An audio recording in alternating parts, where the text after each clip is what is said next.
So welcome everyone. Thank you for tuning into MDIC webinar on Case for Quality Voluntary Improvement Program, CfQ VIP. My name is Jitesh Vital. I'm the Program Director for Data Science and Technology here at MDIC. We have a great set of speakers today. Kim Kaplan, who is the Senior Program Manager for Tailored Solutions from CMMI Institute, and George Zack, who is the Principal and Co-founder of Two Harbors Consulting. Together, they will provide an update from CMMI perspective of the appraisal program. We have Cisco Vicenty, who is the CfQ program lead at US FDA Center for Devices, who will share the agency's perspective and some of the matrices based on the data shared by the program participants. Finally, I'm delighted to have Mr. Vadim Castine, who is the Senior Director of Quality and Compliance at Biosense Webster, which is a Johnson & Johnson company. Vadim is going to share their perspective or experience as a participant in the CfQ VIP program. We'll be recording the sessions and we'll make it available on MDIC website in a few days. We'll have time for interacting with the panel after the presentations. So please use the chat option in the Zoom webinar window to share your questions as the session progresses. With that, I turn it over to Kim and George to share the CMMI perspective. Thank you, Jitesh. This is George Zack, and I will be co-presenting this first part here with Kim. I see that we have a pretty small audience today. We have 18 attendees in the participant window. So the way this typically works, folks, is we try to do this in a three-part show. We're going to get a little bit from the CMMI Institute, and you'll get some from Cisco and the FDA, which I think folks typically find more interesting than the update that Kim and I give. And then there's the update from a business partner. And so that's really the part that we really want to get to. So this will not be from the CMMI Institute perspective. We really don't get into a lot of the nuts and bolts regarding the medical device discovery appraisal program, but we give a quick high-level overview here in about 5-10 minutes. But with a small audience, if we get through all the slides, we'll certainly be willing to entertain any questions you may have. I recognize some of the names there already, and so some of you already have some familiarity with the program, either as appraisers or organizations that have gone through the program. So if we have a little bit more time at the end, we can address any specific questions that you have. Let's go to the next slide, if we could, Kim. So for those of you that may have no familiarity with this program, what I'm going to try to do is give you in the next 2-3 minutes what this is all about. And so we have this program called the Medical Device Discovery Appraisal Program. It's also been called the Case for Quality Voluntary Improvement Program. And this is a program that leverages the CMMI framework. That is a framework that's been around for 30 years as a performance improvement, business improvement, process improvement model used in all sorts of industries. We're using that maturity model as a method to assess medical device organizations to determine what capabilities they have to manufacture high-quality devices. And by way of executing those appraisals, we're looking to further enable those organizations to increase the quality of the products and services that they provide, to improve services provided to patients and increase patient safety in those products. As a result of participating in this program, organizations receive some regulatory benefits from the FDA. We'll talk a little bit about those in a second. And we've started this program at the beginning of 2018. We've been in pilot phase here through 2018, 2019, and we're looking for this to into 2020.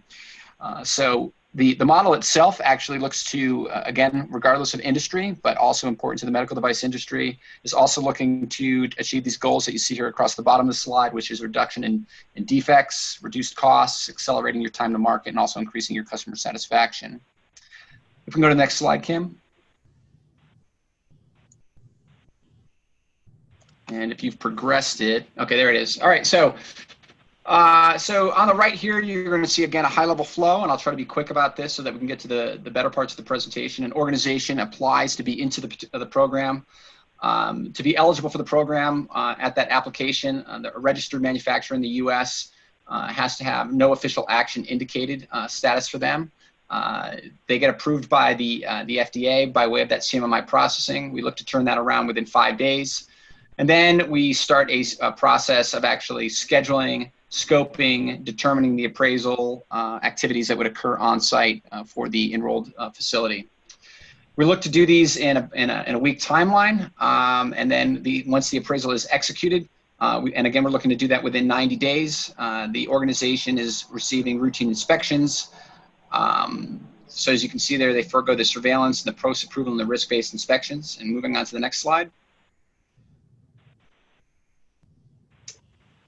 And then after that, they're undergoing a quarterly checkpoint with their appraiser, and they're providing some submission of quality metrics back to the institute that are then passed on to the FDA. Those checkpoints are assuring that the organization is engaged, still in the process, responding to any of the feedback they received in the appraisal process. Also serves as a way to further understand how they're leveraging that particular feedback that they received in the appraisal, how they're turning that into the metrics that they're reporting back as well. And this is an annual appraisal process that occurs with the organization with that particular facility year over year. With that also comes the additional manufacturing benefits that are currently in place. So we have the agency has worked with industry participants, MDIC, and the Institute to take the 30-day change notice process and accelerate that to a 5-day change notice process. Cisco will talk a little bit more about that and how they're performing on that particular benefit. As well as accelerating and streamlining the manufacturing site transfer process to 10 business days, and also the original PMA manufacturing getting streamlined and a waiver of the pre-approval inspection. But these are and he'll discuss a little bit more when we get to the FDA portion about where each of those benefits stand and what type of actual timelines that we're seeing with those. So the short of this is, if you were to look across these two slides, organization roles, an appraisal gets scoped with the organization. Once they're approved, the organization gets approved for that particular appraisal, and that gets scoped and scheduled. That appraisal occurs on site over the course of a week. The organization gets feedback that is much broader than from a regulatory compliance perspective. All sorts of best practices related to business performance, quality that will be impactful to their organization, and then they then engage in a quarterly checkpoint process to speak to how they're responding to that. What I'd really encourage you to do, in addition to listening to the participant part that you'll hear later on today, is go back to the other MDICx recordings that have occurred over the past year, where you can hear back from participants about their participation in this and what sort of feedback they've received and how they've responded to those things. We can go to the next slide. So just to reiterate who are our key stakeholders in this at this time. So I'm going to start from the bottom on the slide. You have the CMMI Institute. You'll hear here from a moment my colleague Kim Kaplan, and those list the activities that they're doing. I essentially said that they're serving as air traffic control in the middle and providing the model that's leveraged, coordinating the appraisers, facilitating with the organization as to when the appraisal will be occurring, collecting the results from the appraisals, passing those to the FDA, collecting the quality metrics from the organization, appropriately scrubbing those and passing those to the FDA. They essentially serve in the middle of this hub, facilitating and coordinating the lion's share of the program. Of course, we have the participating medical device manufacturers that are undergoing the appraisal moving up. We have the appraiser community out there. These are the folks that are actually executing the appraisals, both the appraisal team leads and the appraisal team members that are doing that. We have MDIC, who of course is here hosting this and has served as the organization that's provided the safe space in which we can bring FDA, industry, and the CMI together to collaborate as to what this program will look like. You have the agency, of course, which is providing the regulatory benefits to the organizations. And then at this time, we've had our pilot steering committee. As I indicated, we'll probably be changing to, we're expecting to be changing from a pilot to a full program towards the end of this year into 2020. So that upper echelon of structure is likely to change to a governing committee that's a part of our full program. But at current, this pilot steering committee provides the overall direction. Next slide.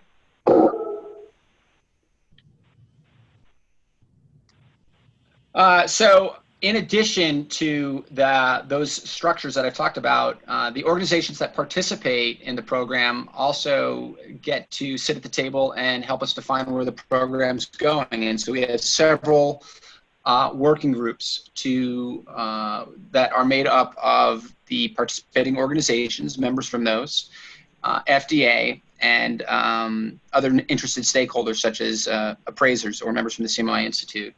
We currently have 7 working groups in play, helping us define where we're taking the program in the future. What's great about this is, in addition to those organizations actually participating, they get to actually say, hey, look, this is where we think the program would get to improve. So by way of them being involved, we are naturally learning and improving our program. So, of course, one that's of great interest to many of the industry participants is what additional regulatory benefits we can have. So we have a working group with that. And going back and forth with the agency and with industry as to what areas would be of value to industry, but still meet the expectations of the agency from a transparency perspective, still meet the regulatory expectations from a compliance perspective, but also show by way of performing these appraisals and or other activities, define additional benefits that would be of value. It's still within the confines of regulation. There's a performance measurements working group. We'd all love to think that, hey, we're in the medical device industry and we can have just some simple measures that are applicable to every medical device manufacturer that's out there, but we all know that's not true. Measures that are maybe in play for a service provider in sterilization space would be different than a class 3 medical device manufacturer. That would be different than a software as a medical device organization. So this working group has been looking to define what measures seem to be most applicable across all of the industry, which ones are different. How do we work towards measures that are truly focused more on quality versus perhaps just compliance. Reappraisals. So as I indicated there at the start, we go through a reappraisal process on an annual basis, defining what that looks like. So that the appraisal each year over year is indeed of value add to the organization. Second year may not look exactly like what an appraisal looks like in the second year for organization B, but they're both looking to achieve value by way of their appraisal process. We also have organizations that are really interested in a multi-site appraisal process. So by way of their value stream, perhaps they have something that they have something like their R&D shop is in one location, their actual manufacturing shop is in another location, and their distribution and support shop is in another location. But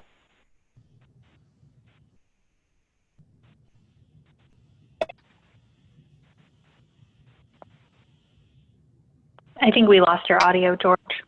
Can you still hear me? Or did I... Oh, now you're back. Yeah. So the last one, can you hear me now, Kim? Yeah.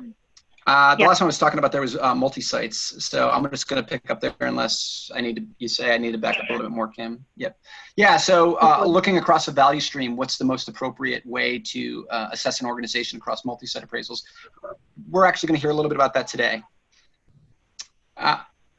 We also have program features, just to identify additional program features that we would like as a part of the overall program.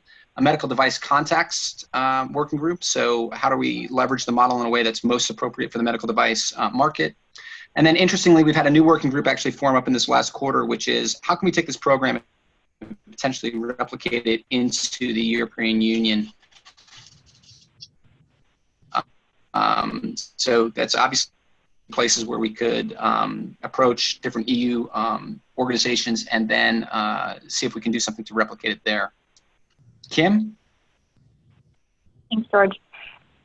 So we've taken up a bit of time, and again, a lot of this may be familiar to you. We go in greater detail during the Case for Quality Forum, and I'll share with you how you can attend those as well.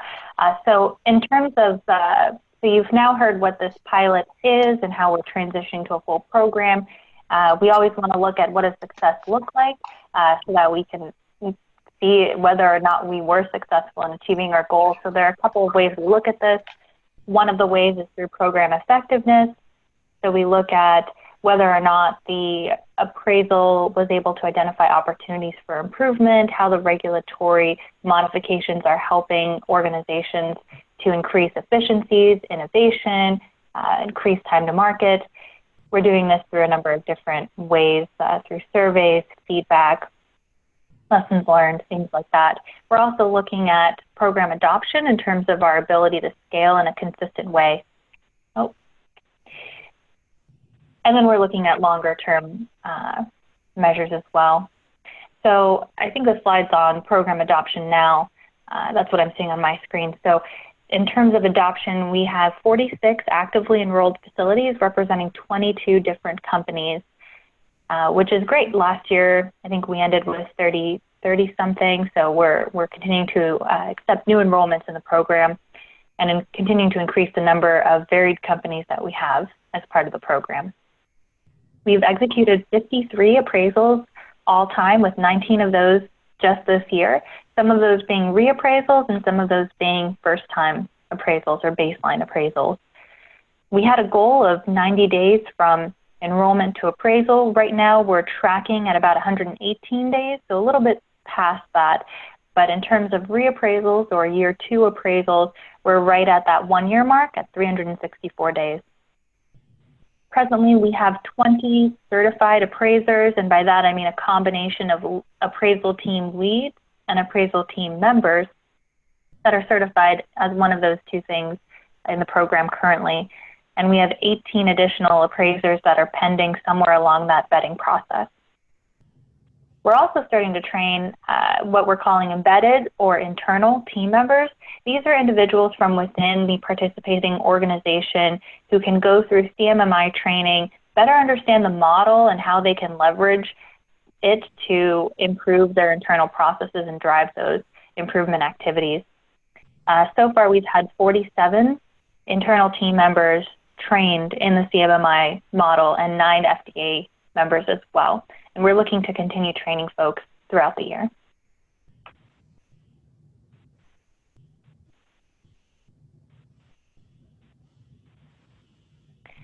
In terms of program effectiveness, you'll see that this data is coming from our post-appraisal survey. So we have 237 survey respondents who had their first year appraisal and 37 who went through their year 2 appraisal. And so I've divided up some of the numbers that way so that you can see how these pieces of information change over time. So in terms of experience with the appraisal, in year 1, we're seeing an average of a 93% positive experience. Oh, that should be, sorry, I ended up rounding. So we're seeing about 93% positive experience the first year and 96% in the second year. So we're seeing that go up. So as folks continue through their improvement journey, they're getting more positive experience out of these appraisal activities through that continued understanding. In terms of value to product quality, right now we're seeing about an 85% of respondents believe that the appraisal identified opportunities to improve product quality.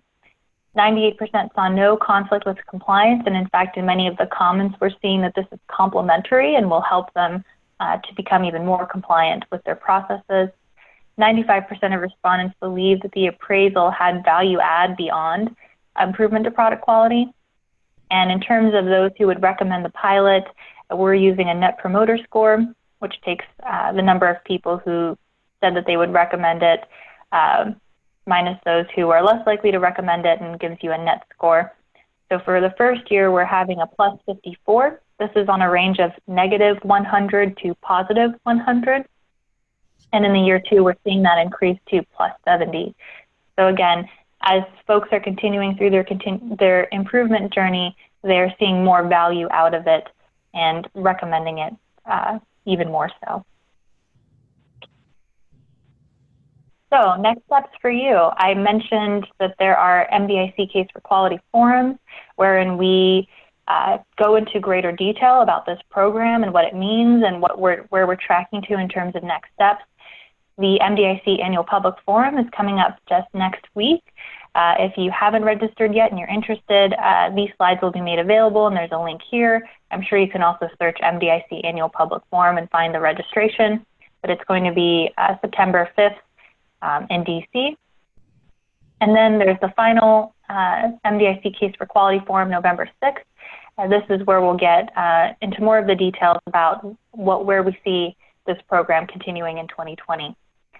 So, as George mentioned, we are rolling this out from pilot to program. This is our year of transition. We're anticipating a formal rollout by 2020, so this is here to stay, and we highly encourage you, if you're interested, to get more information, and if you're ready, you can even enroll right now.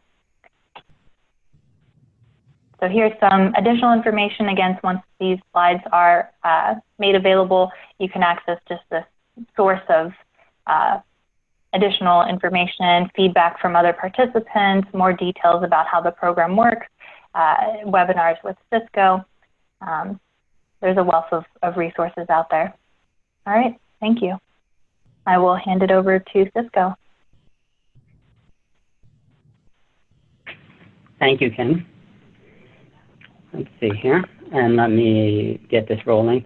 And thank you for everybody who's on the line right now. I want to at least just let you guys know that really the heart of this conversation is really the next and following presentation, but I do want to take at least a moment to highlight where we are from some of the commitments and what we've done from a metric standpoint for the agency. I'm not going to go into the details of some of the other impact metrics which we've done at other presentations. That's available at the major MDIC forums.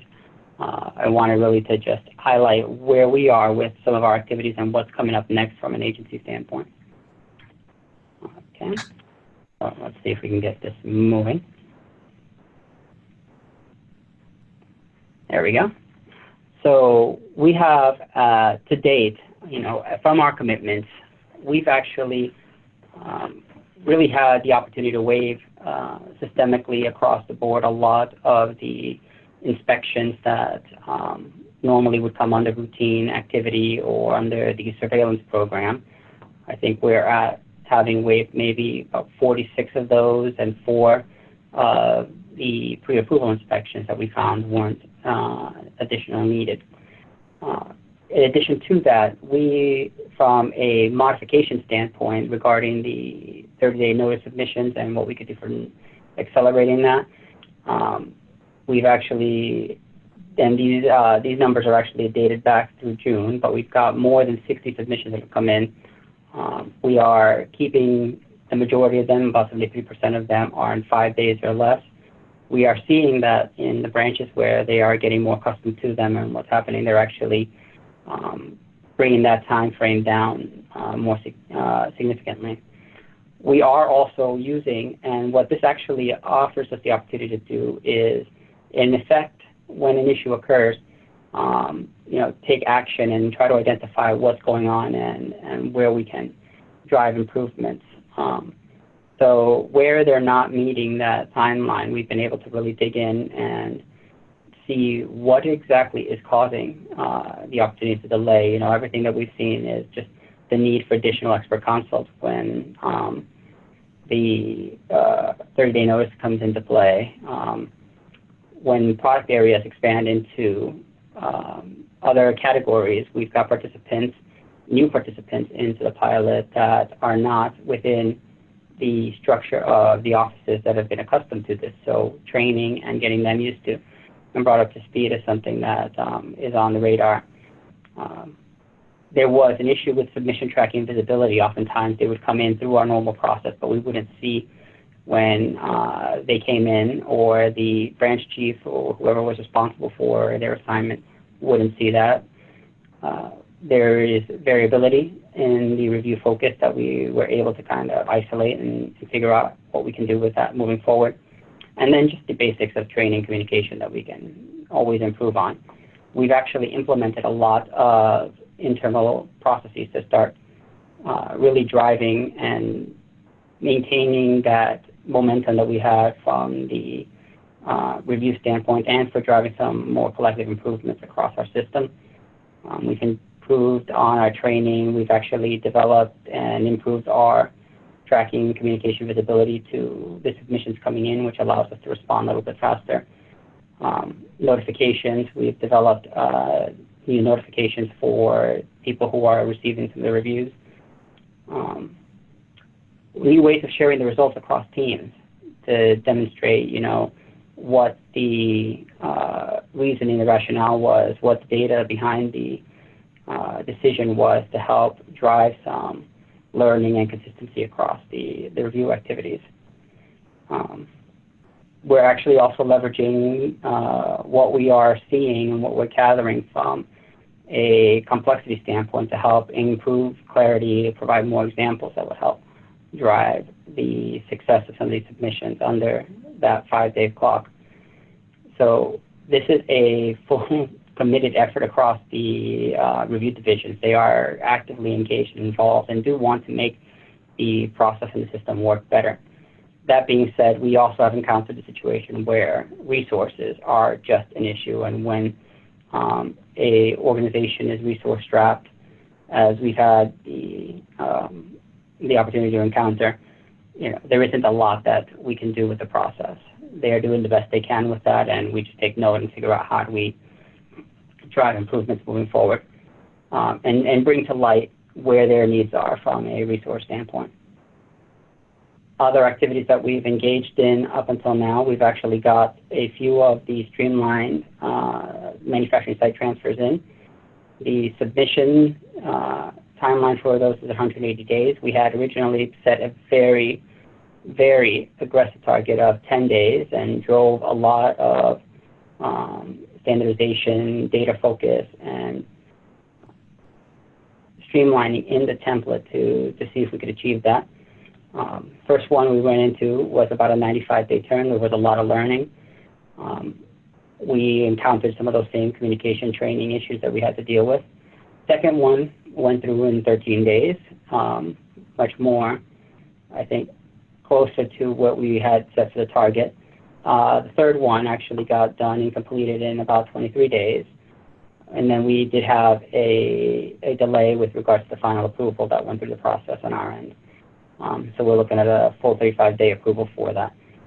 So we are paying attention to some of these things. We are looking for ways to continuously improve the process and the activities.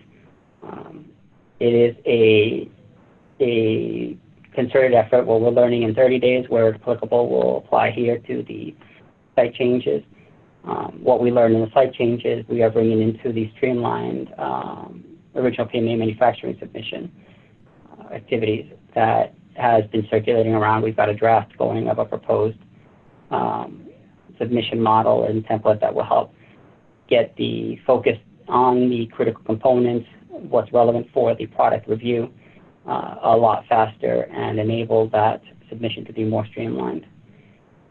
So just to really give some insight as to what's happening internally within the FDA. Let's see here. One thing I do want to highlight before we leave from this slide, because I know I've committed to the team to making sure I get the message out there. It's down at the bottom in red. Communication. We've got a an email address dedicated for the case for quality. There's multiple people now able to monitor and respond to email. So if you are noticing any issues, if you have any questions, if there's anything at all we could do to help take action or at least provide some insight, please use the case for quality email box so that somebody is aware of what's happening and we can take action on it. Where are we going for next steps? Just highlighting what's coming up next and what we've got ongoing. One of the key pieces that we committed to is finalizing our pilot summary. Want to get the assessment report out there, want to get some of the recommendations out there. We are targeting to get that out in September. Working with MDICx and CMMI, and this is new, to develop a variation of the VIP program for struggling sites. This was feedback that we got early on in terms of, comments for the docket, something that I think AVIMED also recommended. We have always known that there's a potential for applying this methodology and approach for those in struggling sites, but for the sake of the pilot, all the other things that we wanted to really focus on and try to learn, we purposely carved that option out from that standpoint. There's work ongoing that we are engaged in that will help really start and create a variant of this approach for those sites that are struggling. We're increasing and dedicating more internal resources to training our staff, both in the model, some of the concepts around it, and this includes our ORA participants, and our staff on not just the modifications that we're dealing with, but how do we apply this model? What are the benefits? What can we actually learn? And what difference does it make within industry? We are continuing enrollment on new sites. And I think it was alluded to earlier, the very key focus that we are really working towards right now is operationalizing what we've got, and that's worked well from the pilot standpoint. We do know and we hear that concern from a lot of the external participants, and not just them, but even other stakeholders who've been engaged with the case for quality. It is still a pilot. What happens, and does it go away in a year? Our goal is really to divert a lot of resources over the next several months to put together what's needed to announce and publicly commit to this as a formal program, to operationalize that portion with a capability to keep adding new features, new expansions. I think George highlighted a lot of what the sub-teams are working on with regards to new appraisal models for multi-sites. What additional modifications will actually have the same impact or bring a benefit from an improvement standpoint that can be applied for participants in the model and the pilot or in the program at that point in time. Other features, the performance metrics, how do we keep developing that portion of the activities? So it is something that we are committed to. Those are new add-ons that we really think will bring value and want to enable as part of the overall program. Our primary focus is just let's get this to be an official program that is stable and a operational activity that companies know they can count on and engage in. With that, just want to highlight that, like everybody's done already so far, here are a bunch of links that will be available if there's any additional questions, any concerns, if you want more information or any additional updates from previous MDIC forums or MDICx webinars. There's links available here. And with that, I am going to finish here and turn it over to Vadim from Biosense Webster to kind of give you his experience, share what went through on their process, and then maybe open up for questions to him.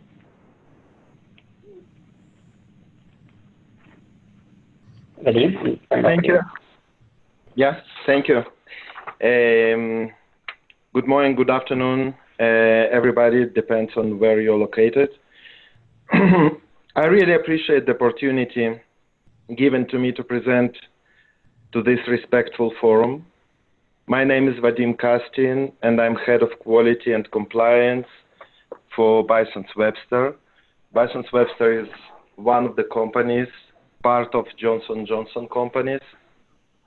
And BWI is developer and manufacturer of medical devices for diagnosis and treatment of cardiac arrhythmias, like atrial fibrillation.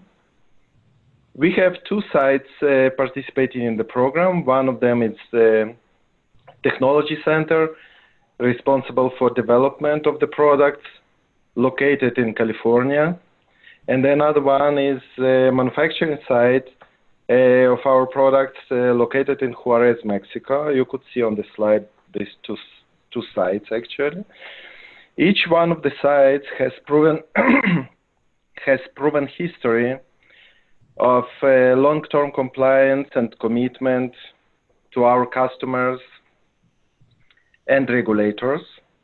However, I assume that as any other manufacturers, we had challenges associated with transition of products from product development to manufacturing site, and that's exactly will be the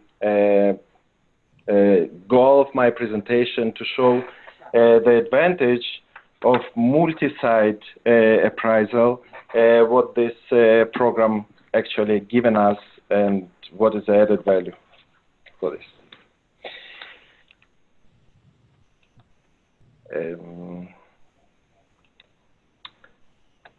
So initially, when we registered for this program, of course, we needed incentive in order to convince our management as well, because it's a voluntary program. And of course, MDDAP benefits immediately came up onto the table. Of course, the inspections and 30-day change notices and site changes and PMA manufacturing. We had a lot of submissions which we had to submit following any change we are doing in manufacturing line. As for any class 3 manufacturer, device manufacturer. So in this case, the incentive was very clear, and we requested to go ahead and to participate in the program, especially taking into consideration proven history of compliance and opportunities for business improvement in the business. But of course, we also thought about incentives for the business processes within the organization in order to resolve this kind of challenges which we had. With Biosense Webster experience, we have customer-centric approach. We are connecting and very close in contact with our customers, and our goal is to be a real partner for those physicians, nurses, patients, which we are providing them with the best product we will develop for them. But for this reason, in order to maximize our ability, we had to standardize all practices between the sites. It was actually my personal and business incentive. We also wanted to have predictability and repeatability for any business results which we have in the organization. We could plan and execute correctly, and we have evidence associated with this. We also have we had a long history of working with consultants, and within our organization we have very qualified people in order to improve process capabilities and to improve products availability in the market. And actually we made a lot of changes, improvements. We passed all of the processes, improvement strategies, and methodologies, including Six Sigma and any other practices. But we still needed additional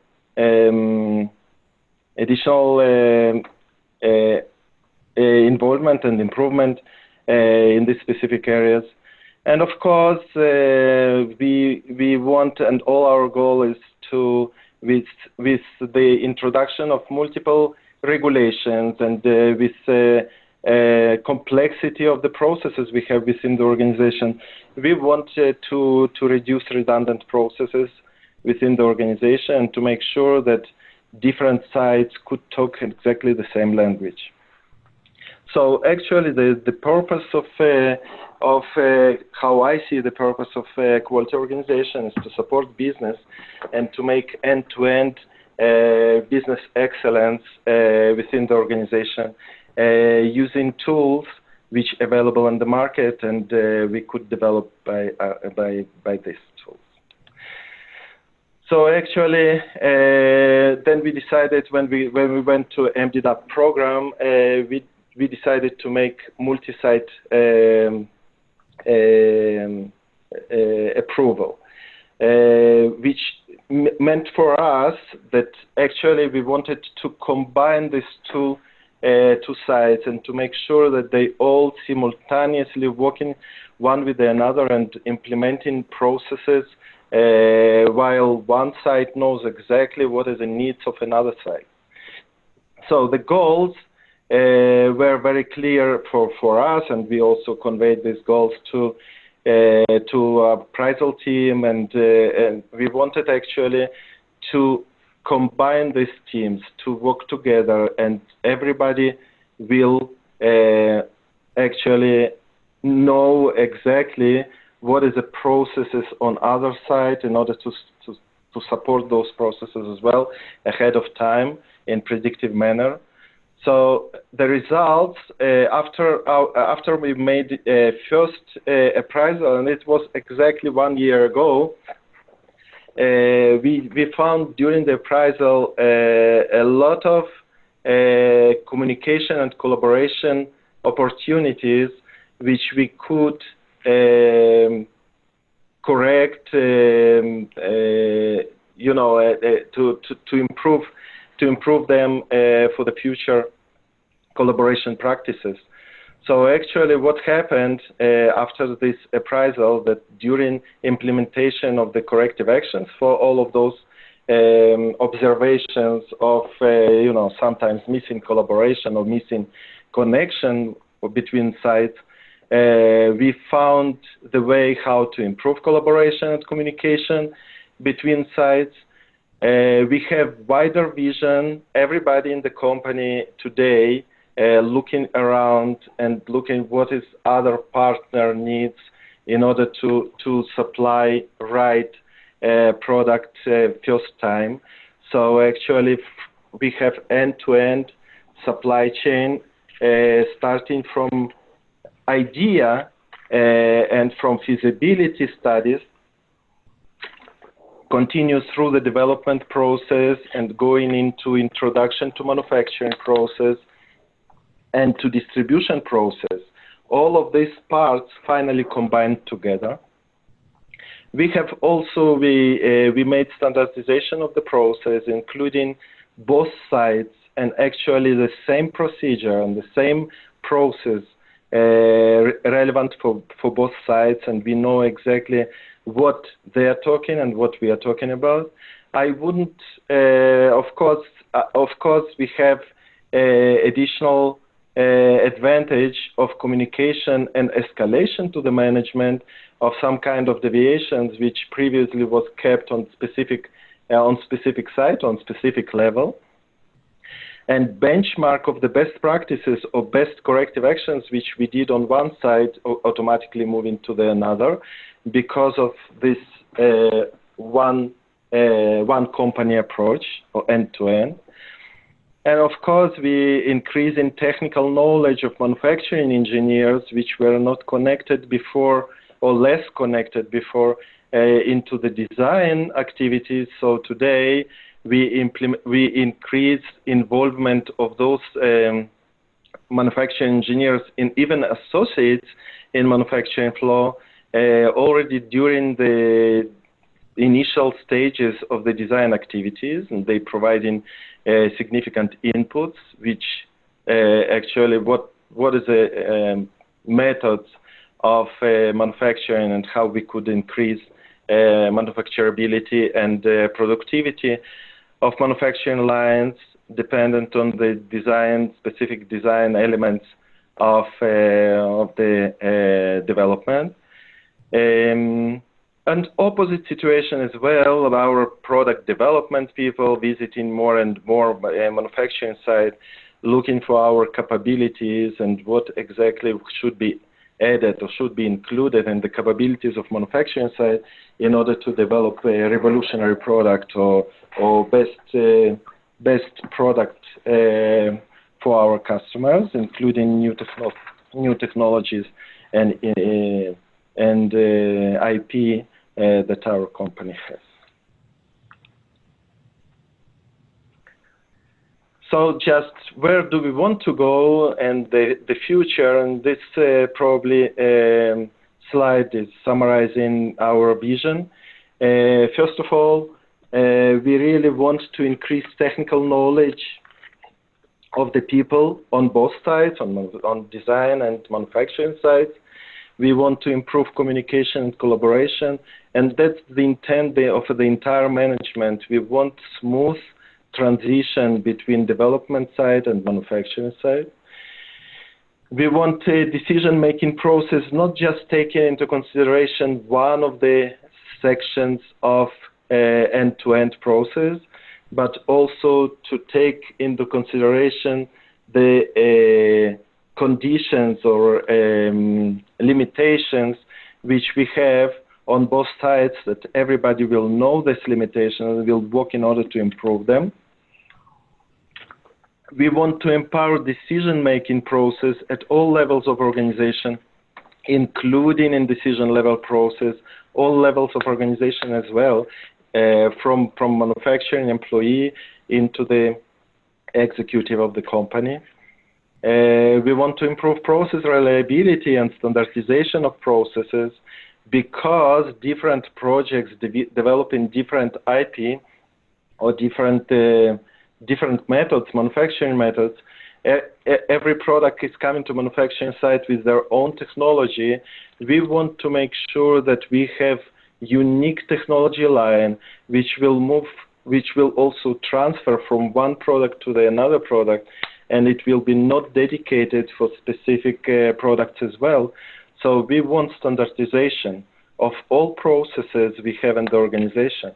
And in our opinion, and it became to be the logo of the organization, one team, one we, and that actually came after we started MDICx introduction.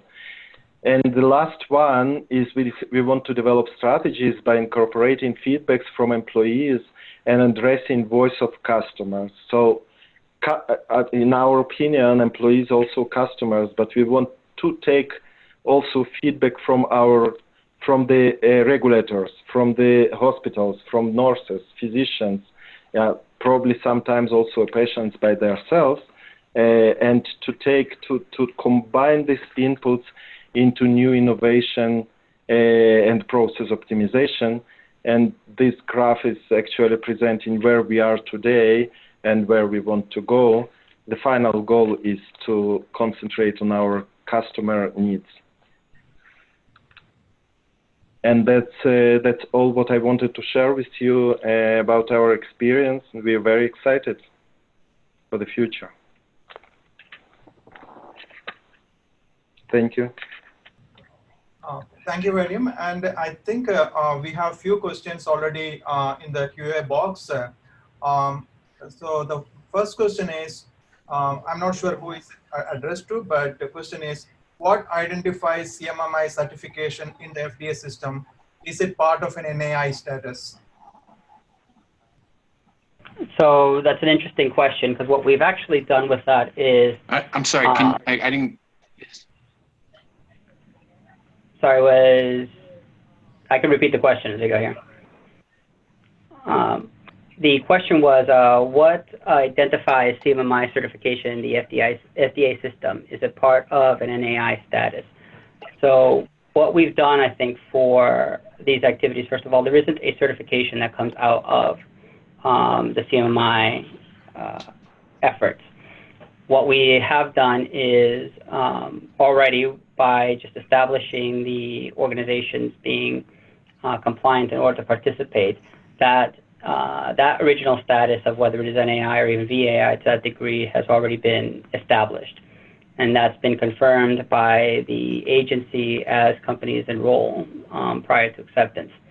What we do and leverage is the outputs of the CMMI appraisal to set a benchmark and understand the performance of the organization at that point in time, and then to monitor and observe progression of their journey afterwards.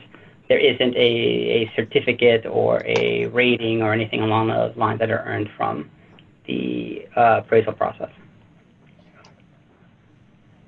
What we do is trigger them in our system as part of the pilot, so that they do come off our normal routine inspection activities and planning.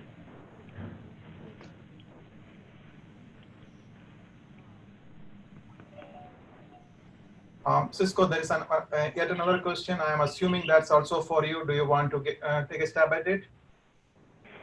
Sure, let's see here. I think the question is, I think I've heard or read that several manufacturing change notices are able to be grouped into one streamlined submission for enrollees. If that's correct, can you speak to how many changes are typically being grouped under one submission and whether submission costs the same for those group submissions or for one normal manufacturing change notice for non-enrolled companies? So it is something that we've put in the into the planning and what we want to try to allow and engage.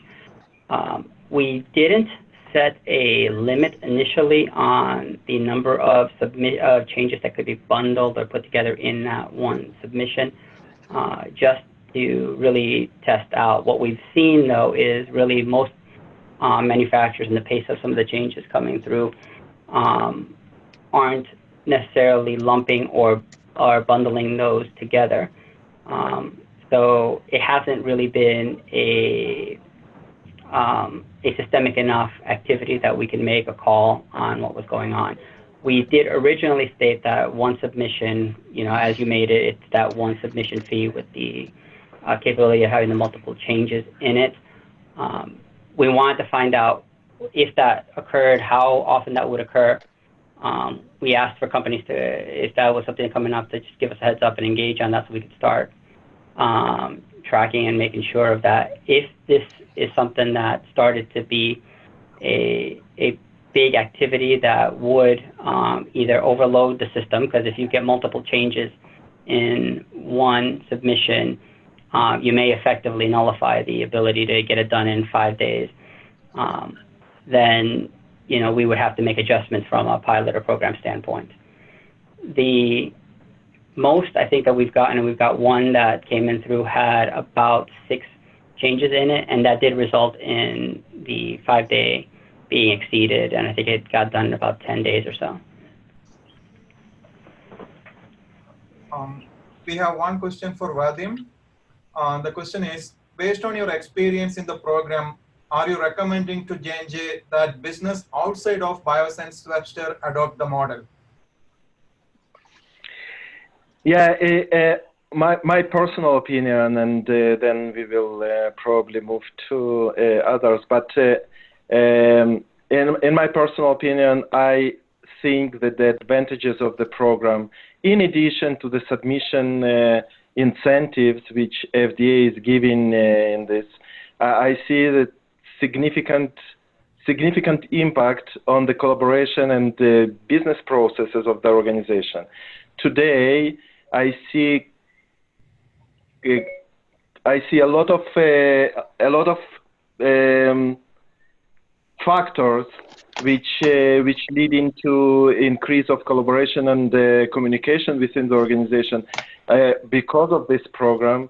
And actually, finally, and not only quality, but also additional departments of the organization are making sure that the processes connected one to the another, end to end, which is very important for me as a head of quality for continuing business and quality culture within the organization. I think that it's an amazing program, and I always would recommend this. Thanks, Vadim. And Cisco, there is another question about Medufa. Do you want to crack it? Let's see, probably not, but let me see. The expedited 30-day notice and 180-day site change approval times included in the overall Medufa performance reporting goals. Oh, so they are not. The performance goals are stuff that is committed in statutory activity. Obviously, you know, if there's a benefit to the overall performance goals that is gained from the one submitted to the pilot, that will be engaged. But I don't think there is a breakout that normally gets reported now. We will be tracking these and, you know, maybe making that breakout or distinction as the activities begin for the next round of Medufa negotiations. But right now, there isn't a separate tracking for them. Thanks, Cisco. I think those are all the questions I have received online so far. Do the panelists, do you have any additional closing comments? So I want to just take an opportunity to thank everyone who's engaged and who's been attending these webinars where possible, and Vadim for really sharing their experience and the benefits. The idea of the multi-site appraisal was something that we also had the supposition that could be done. We did not start off that way with the pilot, but quickly learned that it's an opportunity that we needed to test out and explore. And I do appreciate Vadim and J&J for stepping up, because I believe they were probably one of the first ones to go through that process. Thanks, Cisco. As I mentioned previously, we will make sure that the recording of this webinar, as well as the slides, including the contact information for the speakers, will be made available on MDIC website in next couple of days.